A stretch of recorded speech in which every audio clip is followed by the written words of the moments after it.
What's the fourth element? Fourth original element? MCing. Look at the last piece of paper you have on under the bucket, and this is the last piece before we move on. The fourth element. Somebody, anybody? First word that comes to mind when you see those images. Pass them around, please.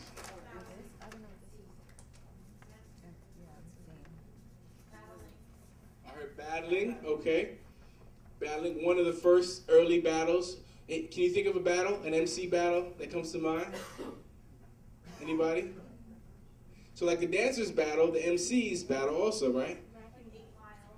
8 Mile. Okay, so Eminem is battling in 8 Mile. He kind of gets his confidence and gets his name by battling.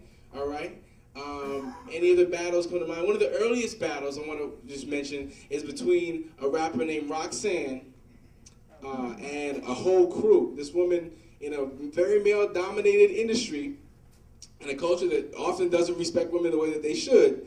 This woman took on a crew called UTFO. Can we put up Roxanne and UTFO? So you can Google Roxanne versus UTFO and find their records, all right? She took on these whole crew of guys and, and dealt with them very well, all right?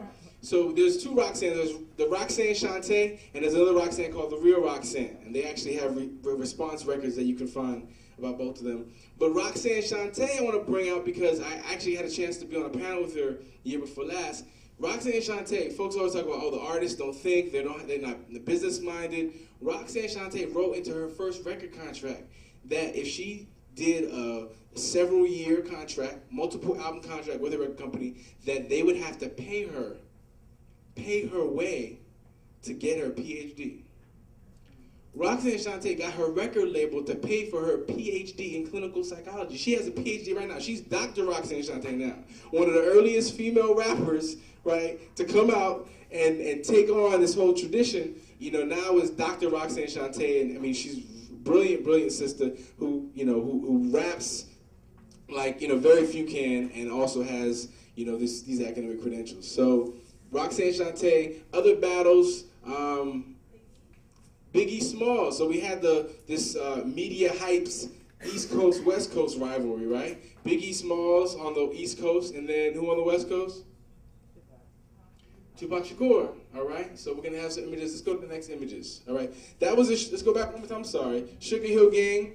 Sugar Hill Gang actually was the very first rap record on wax, all right? In 1979, it was put on wax. What was the name of the record? Anybody know? Anybody? Right before Curtis Blow put out These Are the Breaks. A hip, hop, hip it to the hip, hip the hop, you don't stop, but rock it to the bang, bang, boogie, sit up, jump the boogie to the rhythm of the boogie, the beat, all right? What you hear is not a test, I'm rapping to the beat, Rapper's Delight. You want to write that down, Google that so you can find it. We're going to look that up, put that on during lunch. Rapper's Delight, 1979. Now, 1978, what kind of music was pumping? Disco was pumping in 1978. So they took a hot disco record, the bass line, and sampled it like we talked about just a second ago. They sampled the hot part with no lyrics on it. Well, how'd that bass line go? Boom, boom, boom. You can't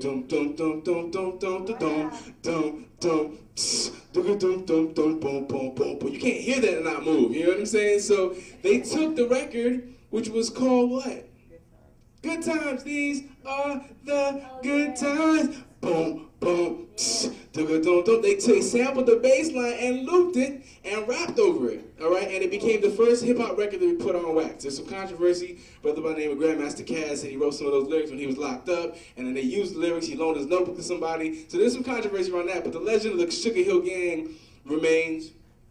First rap record on wax. Let's go to the next slide. Another MC, here's Roxanne right here. This is Roxanne Shante. This is UTFO, the crew she took. Oh, this is Grandmaster Flash, I'm sorry. Grandmaster Flash and the Furious Five.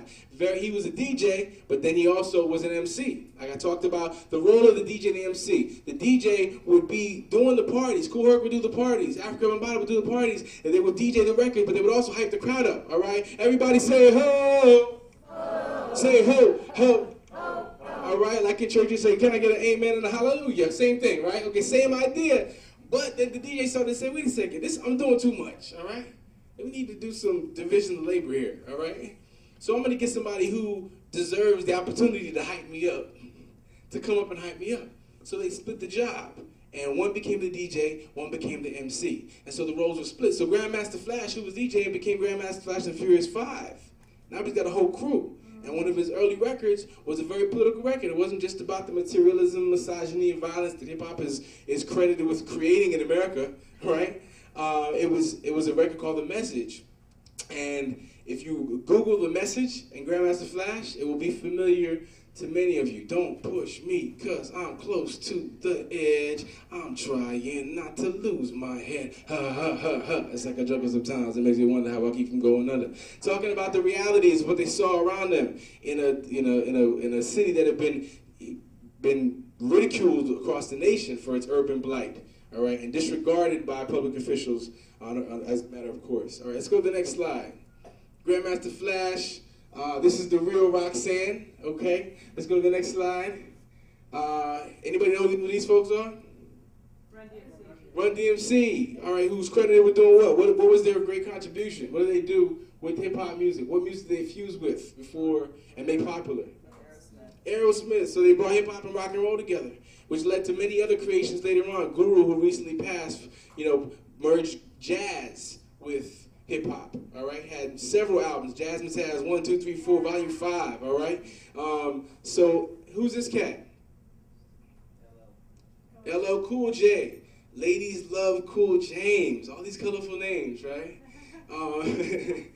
So as the lyric says, rap nowadays because hip-hop pays.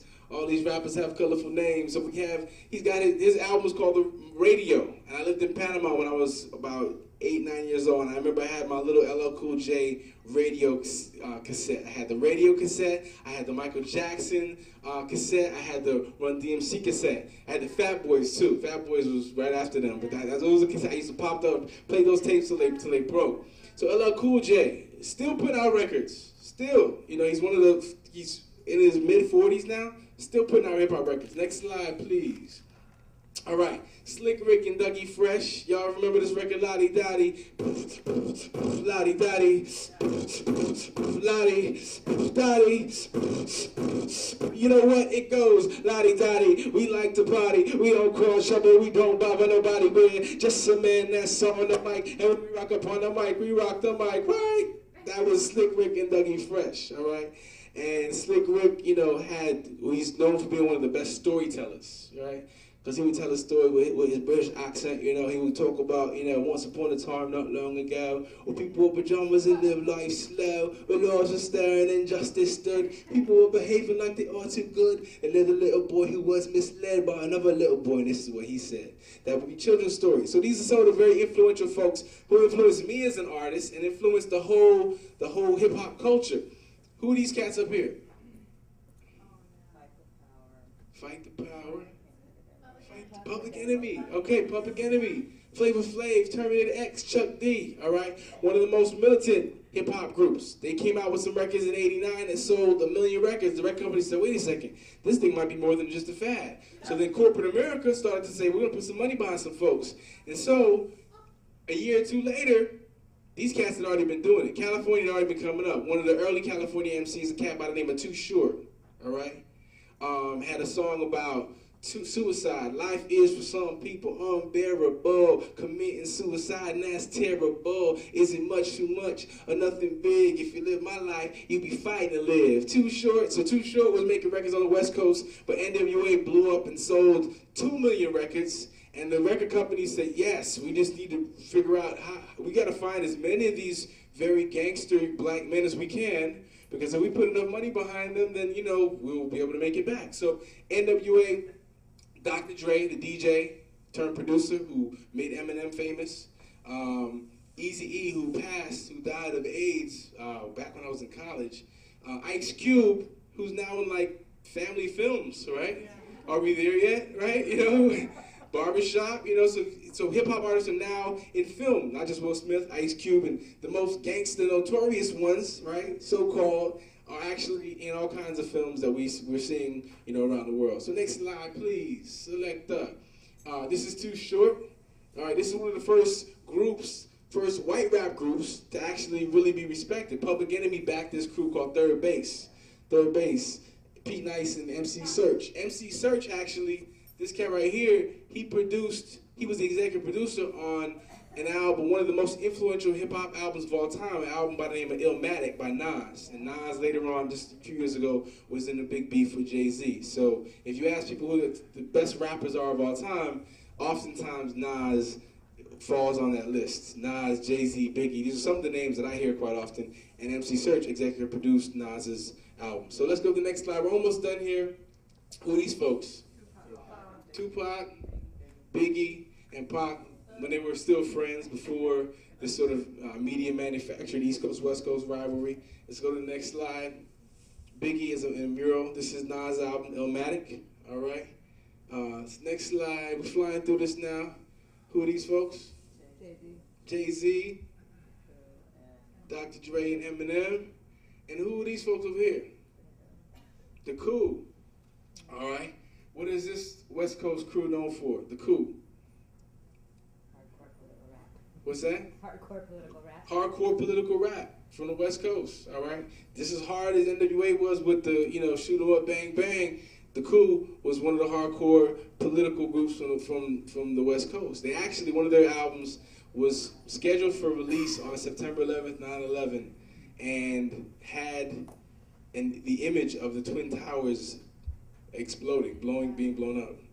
And they kind of didn't get as much burn for a few years after that album was supposed to come out, but just by a matter of coincidence, they had actually scheduled for that to happen. And obviously, there was the record company pulled the record, and were all kind of complications after that. But they're very critical in the tradition of the Black Panther Party, the Young Lords Party, very critical of American politics, geopolitically, and as well as in Black communities here. So let's go to the next slide. Freestyle Fellowship, group that mentored one of my partners, brother by the name of Safari Ara from Oakland. Very powerful crew. And freestyle, the concept of freestyle, anybody know what that means? Anybody? What's that? Improvisational. All right, so in jazz, right, it's not just, you don't just make it all up as you go along, right? You have a concept, a score, a melody, something you're working with, and then you improvise based on that. So rhyme is one of the most often used devices, poetic devices in hip-hop. And so freestyle is an example of, is a way to use rhyme in an improvisational way. There's master freestylers who could just perform for 2-3 hours without having anything pre-written, right? But then there are, the less gifted ones of us who actually can do it a little bit, but not quite as well, all right? So, and it's something that we, at some point, if we have an opportunity, I'll give everybody, I'll challenge everybody to see if you can come with a rhyme for your name. So you should already have the wheels turning about how you would rhyme your name, all right?